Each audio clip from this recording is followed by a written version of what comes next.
guys, welcome back to my channel. Don't forget to like, comment, and subscribe. This is Aboriginals Asking Questions.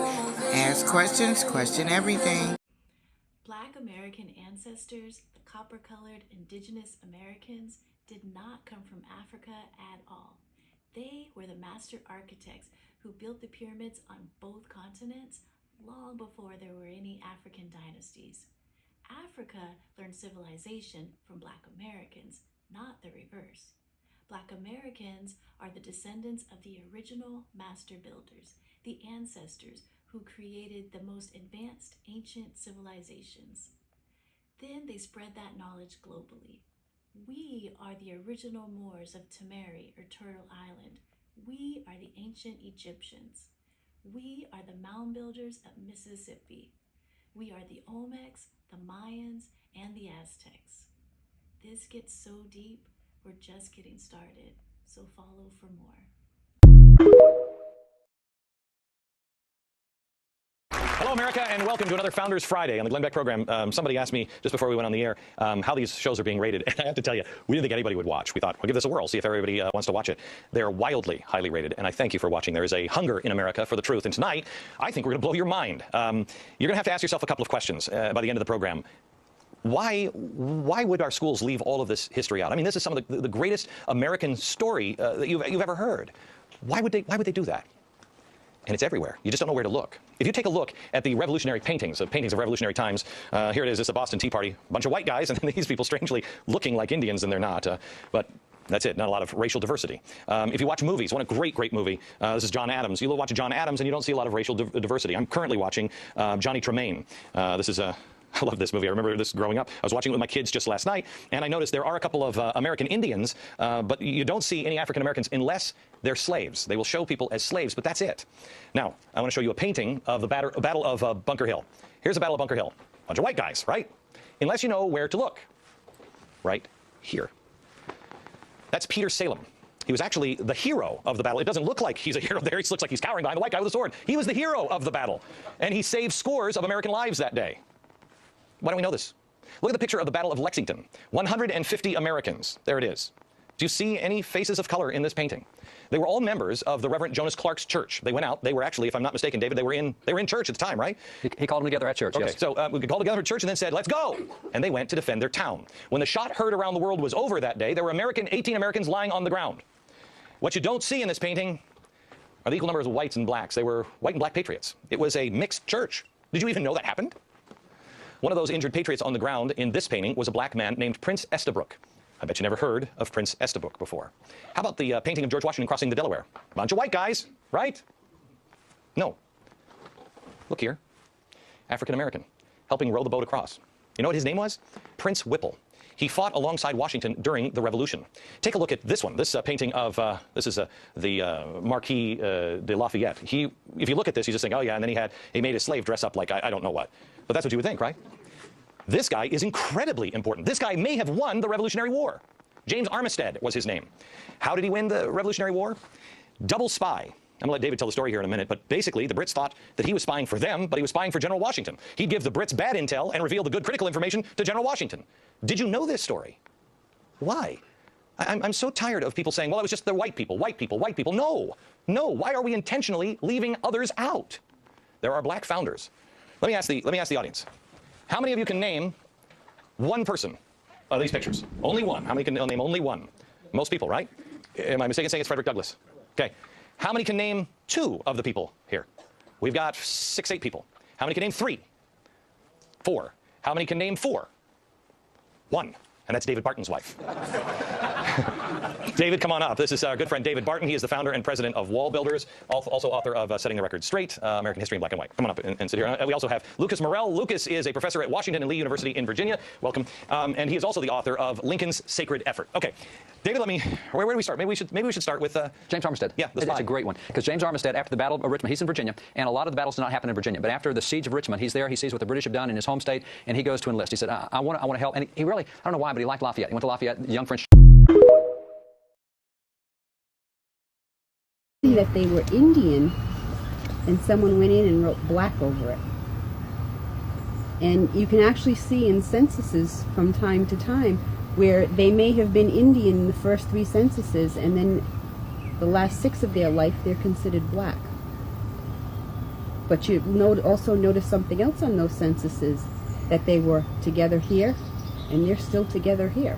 It hasn't mattered what people have decided to do, you know, how they wanted to do what they wanted to do. We've stuck together. Land belonged to us. We go abandon our land. We were here when they got here. They just reclassified us as Indians. And the ones that didn't want to go on the reservations, they put them on the plantation and called us. The ones that didn't want to go on the reservation, they put them on the plantation and classified them as. The rest of them got reclassified as Indians.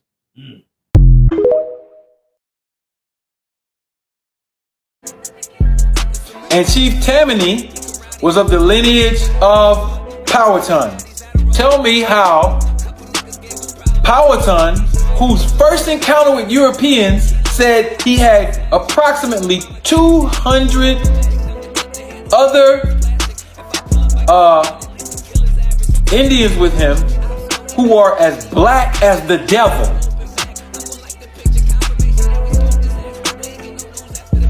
That's their description of him. Powhatan, the chief, with 200 other Indians with him who are black as the devil. Where are those black as the devil Indians right now? They are damn sure not on any reservations. They're not on any reservations.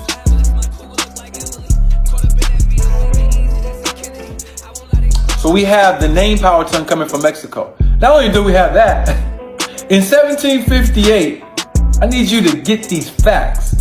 When the tribute was paid to 13 chiefs, it was paid in money from Mexico City. It wasn't paid in money from Great Britain. It wasn't paid in gold from the colonists. What I'm about to unload to you, you have never heard. Okay, so now we following the lineage. The word Powhatan is a glyph in the She language, so-called Mayan. It shows up in Virginia, and there's a chief named Powhatan. And there's a ceremony. When you say powwow, it's really from powwow. Powwow is a ceremony. It's a solstice and equinox ceremony. It's not the name of the tribe. And then the Powhatan get invaded by the British, and there's a general named Delaware who tries to impose this name Delaware on them. They were never Delaware. T.D. Shung was black. Chief Tammany was black. Chief Powhatan was black. And we know the Mayans were black. Literally, with locks. Chief Tammany met with William Penn, and they created something called Philadelphia. It was a little village. If you've ever been to Philadelphia, the jurisdiction of Philadelphia at the time that William Penn was conferred this land by the She, misnomered Powhatan or Delaware, was between Franklin Square, Washington Square, Rittenhouse Square, and Logan Square. That was the jurisdiction. So we have in our minds that they took over all this land. They didn't.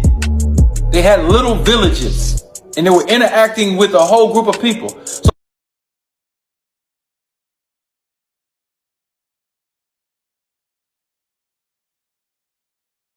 Indians in Massachusetts. At this late day, yes, sir, they're the last remaining remnant of the Wampanoag Nation. And they've survived with some admixture of white blood. After most of the other Atlantic seaboard tribes have become extinct. The Wampanoags gather once a year. This time there's a wedding in the tribe. Here's the happy pair, and everything is carried out according to the ancient and complicated Indian marriage ritual. It just proves that you don't have to go out west to see Indians. But these Wampanoags don't live together as a tribe.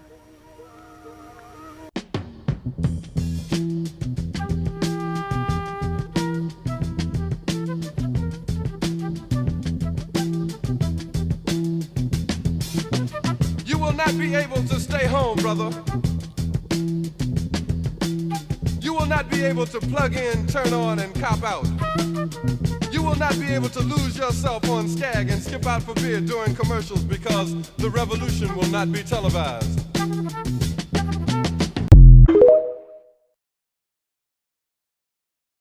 Aborigine, which means what? Black folks. But you never find a white aborigine. Rather, aborigines are called natives, or they're always dark-skinned people. You and I are aborigines, but you don't like to be called an aborigine. You want to be called an American.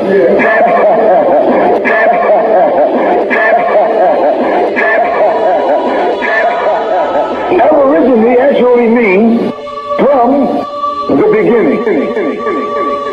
Two Latin words. Ab meaning from, origine meaning the beginning.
Some of the work gets kind of hard.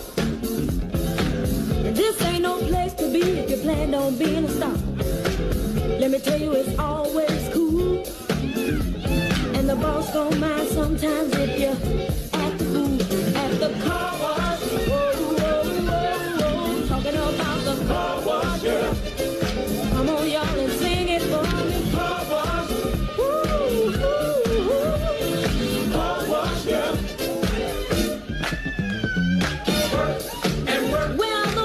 Never seem to stop coming. Work and work. Keep those bags and machines coming. Work and work. My fingers to the bone. Work. If I can't wait till it's time to go home. Hey, it's your car wash day. Fill up and you don't have to pay. Come on and give us a play. Run away.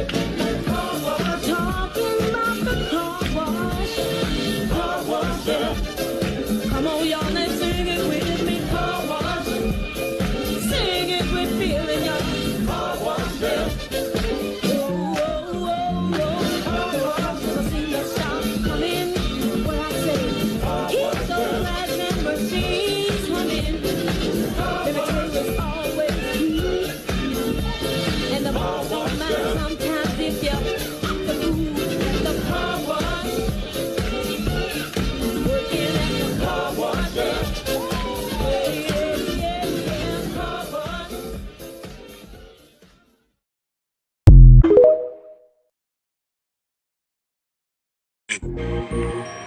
Black Lives Matter has nothing to do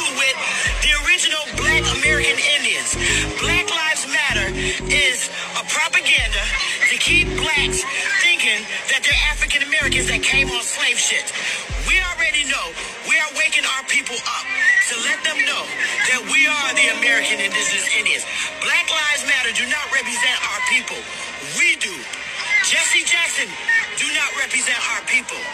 Barack Obama do not represent our people. We're not African Americans. We're indigenous. Our African American is Obama. Why? Because his mother's European and his father's Kenyan. That's an African American. A real Indian, American Indian is me. Both of my parents are American Indians, not from Africa. Niggas know black people don't crack. Like, black don't crack. Black don't crack. It rhymes. Yeah, what's it inconsistent? Well, indigenous don't crack. The natives don't crack. The natives don't crack. You can say a native and he could be 90 years old and still be 50. I'm talking for the natives. Yeah. I like when it comes to talking about African Americans, I have no education with that. Period. I don't. I'm not even connecting to that no more. Because that's a system. That's like connecting. Say, hey, he's a bad guy. Don't hang with him. Oh, hey, I'm gonna find out for myself. I'm not African American at all. My folks is not from Africa. And a lot of people in this room, folks ain't from Africa. Might be a couple. But people just don't understand. I ask my grandma, like, yo, grandma, what's your background? She like, Redfoot and Blacktail Indian. What? Yeah, my mother and my father, yeah, we 100% Indians. That's my other grandma. We got Cherokee in us, and European and Italian, a little Dominican. It's crazy. I'm like, what the fuck? That's why I'm over Africa. Y'all look at me funny. Like, nigga, I'm African. Like, you're not, though. Like, you're not. 80% of slaves was already here. It was natives. It's crazy. 80, where you get that number from? Shit, I just checked the books. Which book? Yeah. I got a whole laptop full of this shit. Yeah? Yeah, just for me reading. It's not a solid book like, hey, just only 1,000 slaves came here. And nah, nigga, you gotta read. You have to literally read. Like, I'm so deep into it, I don't think about a slave ship. I think about, what was a slave ship called? Jesus. What the fuck was a slave ship called that Christopher Columbus was on? Who funded that slave ship? Who paid for that boat? Like, what was these folks' race? Like, what was their background? People don't understand. Black people did not just come from Africa. Black people were already in the States. And people got to do their history to understand black people were already in the States.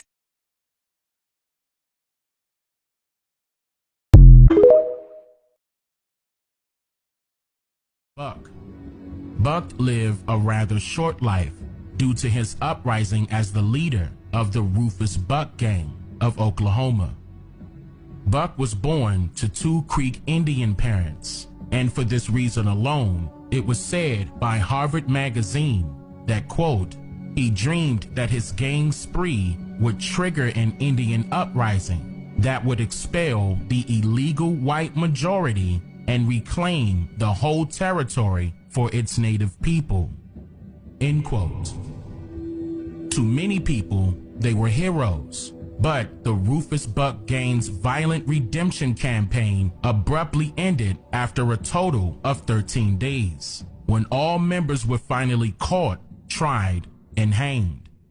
Rufus Buck was living fast and died young, witnessing his last afternoon at just 18 years old in Fort Smith, Arkansas on June 1st, 1896.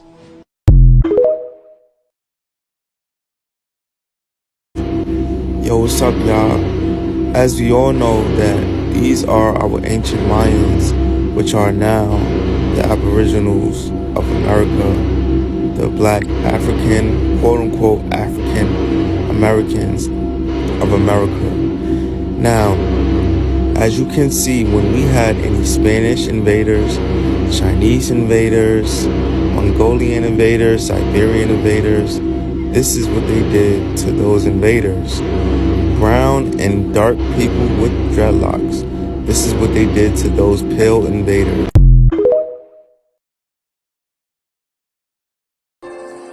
Again, thank you for visiting my channel. I hope you feel more enlightened. Remember, question everything. Don't ever feel like you can't question anything. Y'all have the best weekend and the rest of your day.